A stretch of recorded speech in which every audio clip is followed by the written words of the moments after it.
लेबाज़ इंसान परे खां पधिरो हूंदो आहे जेके ले जा बुखिया हूंदा आहिनि।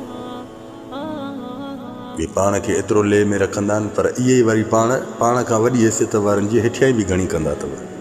ले वारो इंसान मुंहिंजे चवण जो मक़सदु छा आहे, इन्हनि सां कॾहिं बि पंहिंजो दिलि जो हाल शेयर न कंदा कयो। छो जॾहिं तव्हां इन्हनि खे पंहिंजा हाल ॿुधाईंदा न लेबाज़ इंसान खे, पोइ उहे तव्हांखे पेर जी जुती सम्झंदा आहिनि।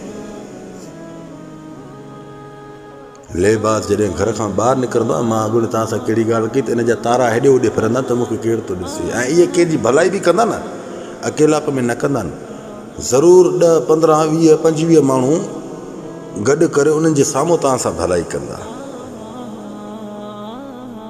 छो ले जो बुखियो जेको हूंदो आहे न, ले जो बुखियो चंद माण्हुनि जी आॾो तव्हांखे मदद बि ॾींदो, इमदाद बि ॾींदो, तव्हां सां भलाइयूं बि कंदो। अकेलाप में उहो कॾहिं बि नथो करे सघे तव्हां सां भलाई।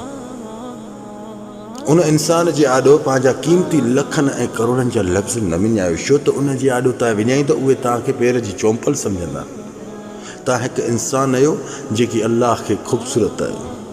अल्लाह पाक इंसान ज़ात सां प्यार थो करे। लेबाज़ इंसान इहे फिरोन जी पैरवी कंदा आहिनि, 2 फुट थोरो मथे घुमंदा आहिनि, तारा ईअं फिराईंदा आहिनि। इहे वक़्ती तौरु लेबाज़ हूंदा आहिनि।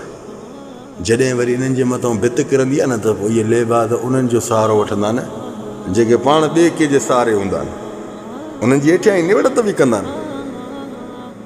बहरहाल सम्झण वारे जे लाइ इहो लेक्चर अलाए केतिरो काफ़ी हूंदो, बेसम्झ जे लाइ त अंदर में गार ज़रूरु निकिरंदुसि। जज़ाकल्लाह ख़ैर, मां सलाम।